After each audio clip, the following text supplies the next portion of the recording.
ಆಮಿರ್ ಖಾನ್ ಅವರು ಮುಂಬರುವಂತಹ ಸಿತಾರೆ ಜಮೀನ್ ಪರ್ ಚಿತ್ರದ ಪ್ರಮೋಷನ್ ನಲ್ಲಿ ಭಾಗಿಯಾಗಿದ್ದಾರೆ. ಇದಕ್ಕಾಗಿ ವಿವಿಧ ಕಡೆಗಳಲ್ಲಿ ಸಂದರ್ಶನ ಕೂಡ ನೀಡುತ್ತಿದ್ದಾರೆ. ಇನ್ನು ಅವರು ಈ ವೇಳೆ ಲೋಕೇಶ್ ಕನಗರಾಜ್ ನಿರ್ದೇಶನದ ಕೂಲಿ ಸಿನಿಮಾದಲ್ಲಿ ಅತಿಥಿ ಪಾತ್ರ ಮಾಡಿದ್ದಾಗಿ ಹೇಳಿಕೊಂಡಿದ್ದಾರೆ.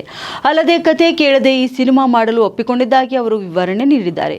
ಇದನ್ನು ಕೇಳಿ ಅನೇಕರಿಗೆ ಅಚ್ಚರಿ ಕೂಡ ಆಗಿದೆ. ನಾನು ರಜನಿಕಾಂತ್ ಅವರ ದೊಡ್ಡ ಅಭಿಮಾನಿಯಾಗಿದ್ದು ಅವರ ಬಗ್ಗೆ ನನಗೆ ಸಾಕಷ್ಟು ಪ್ರೀತಿ ಮತ್ತು ಗೌರವ ಇದೆ. ಹೀಗಾಗಿ ನಾನು ಸ್ಕ್ರಿಪ್ಟ್ ಕೇಳಲು ಇಲ್ಲ. ಇನ್ನು ಲೋಕೇಶ್ ಅವರು ರಜನಿ ಅವರ ಸಿನಿಮಾ ಎನ್ನುತ್ತಿದ್ದಂತೆ ನಾನು ಒಪ್ಪಿಕೊಂಡೆ. ಯಾವುದೇ ಪಾತ್ರ ಆದರೂ ಅದನ್ನು ನಾನು ಮಾಡ್ತೇನೆ ಎಂದು ಅವರಿಗೆ ಹೇಳಿದ್ದಾರೆ ಆಮಿರ್ ಖಾನ್ ಅವರು.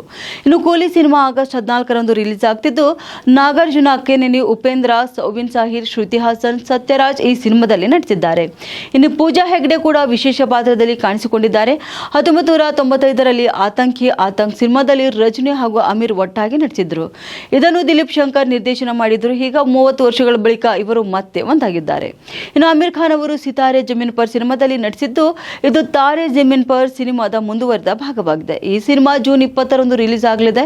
ಇನ್ನು ಈ ಸಿನಿಮಾದ ಬಗ್ಗೆ ಅವರು ಸಾಕಷ್ಟು ನಿರೀಕ್ಷೆ ಇಟ್ಟುಕೊಂಡಿದ್ದಾರೆ. ಇದು ಫ್ರೆಂಚ್ ಚಿತ್ರದ ರೀಮೇಕ್ ಕೂಡ ಹೌದು. ಈ ಕಾರಣಕ್ಕಾಗಿಯೇ ಕೆಲವರಿಗೆ ಈ ಬಗ್ಗೆ ನಂಬಿಕೆ ಇಲ್ಲ.